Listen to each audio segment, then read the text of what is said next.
ఓం నమః శివాయ. ఓం నమో నారాయణాయ. ఓం స్వర్ణాకర్షణ కాల భైరవాయ నమో నమః. హరి ఓం. మా ఛానల్కి స్వాగతం. చూస్తున్న వీక్షకులకు ప్రేక్షకులకు ప్రియ కాల భైరవ భగవద్బంధుకి స్వాగతం పలుకుతూ మమ్మల్ని ఎంతగానో ఆదరిస్తూ ఉండబడినటువంటి ప్రియ సోదర సోదరీమణులకు, జ్యోతిష్య అభిమానులకు, సనాతన ధర్మ సంరక్షకులు అందరికీ కూడా ఆషాఢమాస అమావాస్య సందర్భంగా, అమావాస్య అనగానే అష్ట కష్టములను తొలగించుకొని అష్ట ఐశ్వర్యాలను, అమృతతుల్యమైన జీవితాన్ని ఎలా స్వాగతం పలకాలో మనం చేసుకునేటువంటి మాసమే మనకు ఆషాఢమాస అమావాస్య సందర్భంగా ఎలాంటి విధి విధానం పాటించడం వల్ల అఖండ ఐశ్వర్యం కలుగుతుందో సంపూర్ణంగా తెలుసుకుందాం. 1వ తారీఖు 8వ నెల 2026 నుండి 15/8/2026 వరకు పుట్టినటువంటి వారందరికీ కూడా జన్మదిన శుభాకాంక్షలు. గతంలో వివాహం చేసుకున్న వారికి వివాహ వార్షికోత్సవ శుభాకాంక్షలు. ద్వాదశ రాశుల్లోని గ్రహ గమనాలు వీక్షింపచేద్దాం. విశేషంగా మనకు ఏడాది తర్వాత కుజ భగవానుడు మిథున రాశిలో సంచారము, అక్కడే బుధుడు స్వక్షత్రకారకుడు. 12 సంవత్సరాల తర్వాత రవి భగవానుడు దేవగురు బృహస్పతి ఉచ్చస్థితిలో ఉండగా సంయోగ సంచార స్థితి, సింహరాశిలో కేతు సంచార స్థితి, కన్యరాశిలో శుక్ర సంచార స్థితి, కుంభరాశిలో రాహు సంచార స్థితి, మీనరాశిలో శని భగవానుని సంచార స్థితితో ద్వాదశ రాశుల్లోని గ్రహ గమనాలు ఈ విధంగా ఉన్నాయి. సింహరాశి వారికి ఏడాది తర్వాత రాశాధిపతి రవి భగవానుడు వ్యయంలో సంచారం. ఒకవైపు అష్టమ శని సంచార స్థితి ఉన్నప్పుడు ఎన్ని జాగ్రత్తలు సూక్ష్మంగా పాటించాలో మీకు తెలుసా? సింహరాశిలో ఏ నక్షత్రాలు వస్తాయనగా మఖా నక్షత్రంలోని 4 పాదాలు, పుబ్బా నక్షత్రంలో 4 పాదాలు, ఉత్తరా నక్షత్రంలో 1 పాదం కలిపితే సింహరాశి. రాశాధిపతి రవి భగవానుడు, వీరికి రాశిలోనే కేతు, ధనావాకు కుటుంబ స్థానంలో శుక్ర సంచార స్థితి ఉన్నప్పుడు చూడడానికి మేడిపండు చూడ మేలుమై ఉండును, పొట్ట విప్పు చూడ పురుగులుండును అన్నట్టుగా గ్రహాలు అనుకూలంగా లేని కారణం వలన అనేక రకాలైనటువంటి గ్రహ సంచార స్థితి అనుకూలంగా లేదు. కనుక మీ జన్మ నక్షత్రం రోజున, అలాగనే అష్టమి తిథి ఎందున, అమావాస్య తిథి ఎందున మౌనం, ధ్యానం, ఏకాగ్రత, దేవతా దర్శనము, దానము, ధర్మము, దిష్టి తీయించుకోవడం వలన సకల దోషాలు తొలగిపోతాయని చెప్పి గమనించాలి. అలాగా వీరికి సప్తమంలో రాహు, ప్రేమికులు చాలా జాగ్రత్తగా ఉండాలి. భార్యాభర్తల మధ్య అన్యోన్యత అవసరం. పార్ట్నర్షిప్ వ్యవహార కార్యక్రమాలు నడిపించే వారందరూ కూడా ఓర్పు, నేర్పు, సహనం అవసరం. శని భగవానుడు వక్ర గమన సంచార స్థితిలో ఉన్నాడు కనుక వాహన ప్రమాదాలు పొంచి ఉన్నాయి. తస్మాత్ జాగ్రత్త. ఏకాదశి స్థానంలో కుజ భగవానుడు సంచార స్థితి ఉన్నప్పుడు దయచేసి అప్పులు ఇవ్వద్దు, అప్పులు కూడా తెచ్చుకోవద్దు, స్థిర చరాస్తులను పోగొట్టుకునే ప్రయత్నం చేయొద్దు.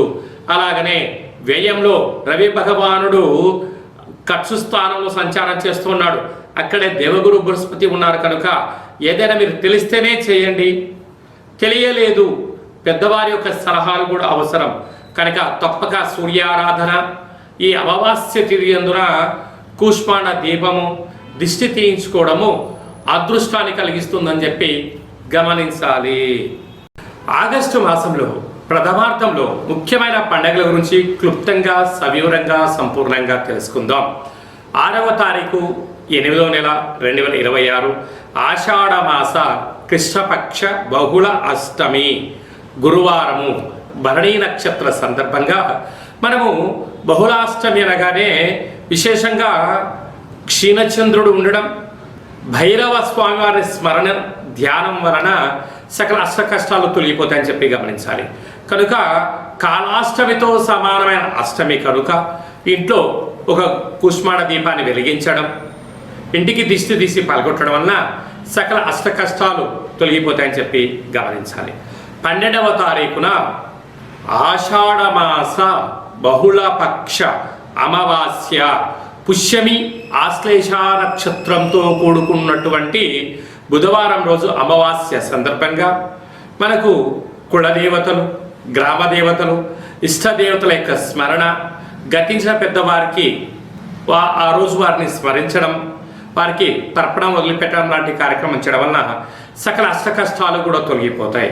కనుక అమావాస్య తిథి యందున మనం ఆవగించంత భక్తిని, శక్తిని, ముక్తి మోక్ష మార్గానికి బాటలు వేయగలిగినట్లయితే మనకన్నా అదృష్టవంతులు ఎవరు లేరు అని చెప్పి గమనించగలగాలి.